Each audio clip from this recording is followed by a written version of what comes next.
Mahama said there be a home we are no on into Mahama person baby. What it means is that Mahama is fighting the spiritual authority and the we are saying open your mistake. When they reject you for good. Affecting the health. Into now because spiritually no and physically no Mahama apomodin ko ye. It shows ocean and nima obi a liver problem and kidney problem. That is the picture we see on Mahama. Who spiritual eyes and you see it more money spiritual eyes any so till we see beyond. Until the pastors now, maybe within like Ampaw is bitter, Oba Bợmbshell is bitter.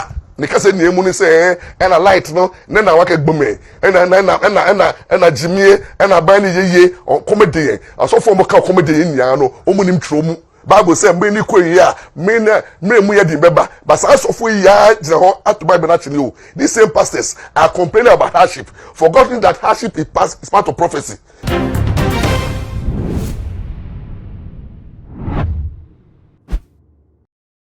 Ebusia lawyer Morris Ampaw aba bekasa e wo chama want to me platform so na chama want me za platform ya so e na odukot na ya okoka nsem edigu revenue wusu bempa ho efima revenue wusu bempa ebuafu sa platform yi pe hwa e na lawyer Morris Ampaw so akwakogina edi ensem bi aba betudu a okasa edi fa ensem a waka no akofrefre ensem bebre edi aba a wakobo yemampeni dada John Dramani Mahama edi chese yare bi kra ewo no enye no kwa frefra asofo no bebre so agbo mudin akanse bebre e de afom ho a chese eye enibre ene ekom e na asofo no bi e de kasa fise wiase wiye no e na eba na Bible kra ahyenkom se wiase ewiye no eba enwemu odin ebebenti se Ghana ye hu enwemu odin a na ye Bible nkomhye no e na abam na emum enye amamu bone se ne asofo no bi ka no ene se ne mampeni dada Mahama so ebo entoa chese amamu bone e na mawiase ayede na se Ghana ayede no Morris Ampaw chese enye amamu bone ne emum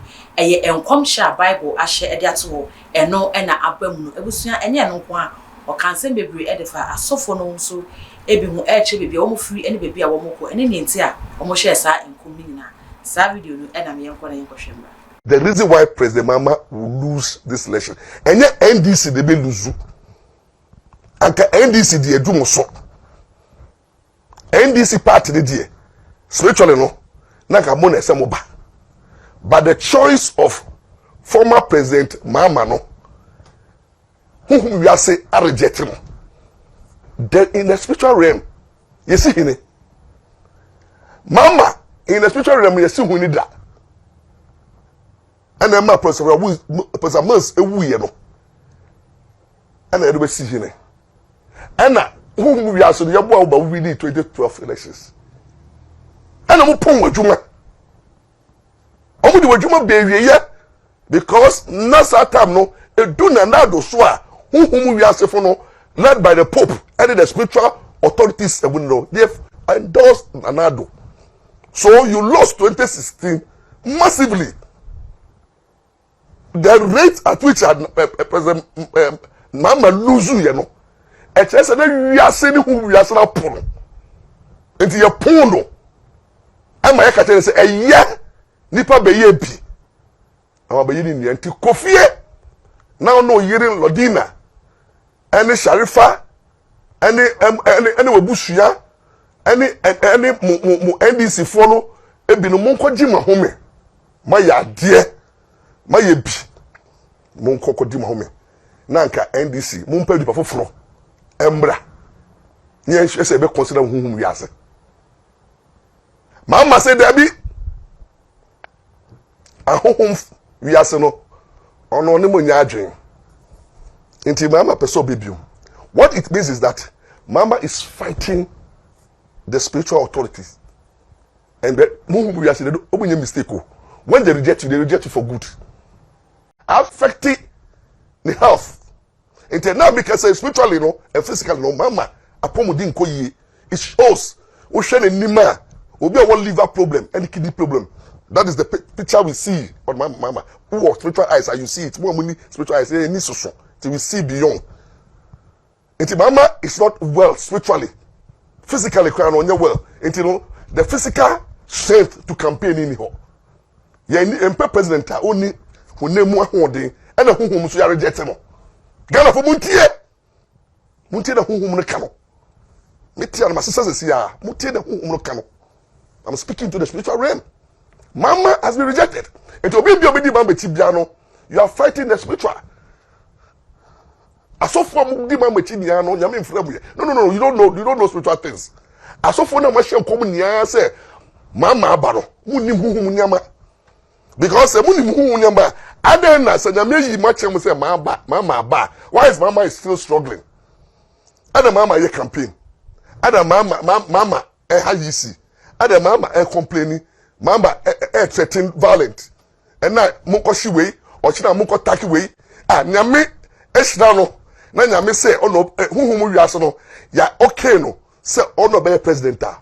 Hombre. Until the pastors now me bomudin like Opambo is bitter. Uba Bramlamtia is bitter. Because ni emu ni say na light no na wake gbome na jimie na ban ni yeye comedy asofo mo ka comedy nya no omunim tromu Bible say me ni koyi a me mu ye di beba but asofo ya jira ho at Bible actually o these same pastors are complaining about hardship, forgetting that hardship is part of prophecy. It is Bamlam to say kum chacha badukobi when I say najegezi who they watching the pastors are who have declared for mama are all bitter pastors, disappointed pastors, pastors who don't know scriptures. Pastors are more for say it takes a political party for them to succeed in life. It takes a political party and mama no mama no they are the one who are calling for mama come back as if say mama ba na yesu any Ghana ya how ya money and ya brain ya so twa as if mama have the magic wine mama bapa not just a flesh when I say Ghana no ya what toye Ghana will be a problem free. These are men of God that they don't know the scriptures. They are not being influenced by the Holy Spirit. They are rather being influenced by omuyefu and bitterness.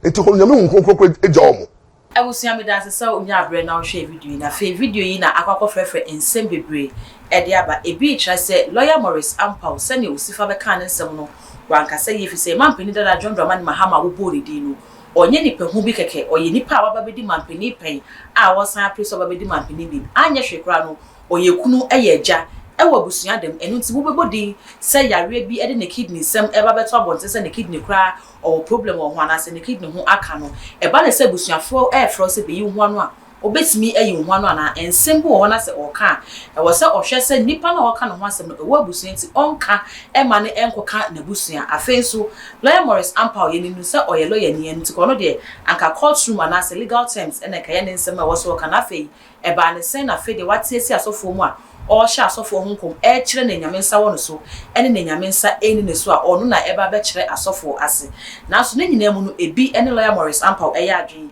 ebi nso ene ne enya adwen kire sa asam ne de ne ka ena lawyer aka na ebi nso e kire se en wo se oka na se fi se se ye ka osoro asem a onu de onim bi so betimi aka osoro asem onu ne nsem no emfa ho kwenti se eye political season e na se abaso obremu ne ye wo na se opese ofra ho de ka nsem a ohun se ne obesi aka ne nsem no afa onfa ne nsem no enkwanko frefre nyamesem anase onfa ne nsem no enkwanko fra sunsumu se ba sunsumu nsem a lawyer Morris Ampaw no eyobi a ye nim no wo hokra we num no eye amanfo adwenkyira omoche ne nyina mu se won so o wadwenkyira betimi acha na se o wadwenkyira ubekire ofa video hu se ne hu ne se ne oti ase fa ma ye hu e wo comments wo we ne se wie no na wa subscribe e de ma me e too much gh o subscribe ne sa na de abodo ma no so aka mo se be ya upload bi e bia onsa ebetimi aka okọ platform na aka ni na so a eno so too much gh ho so ya na wa like na wa share e de ma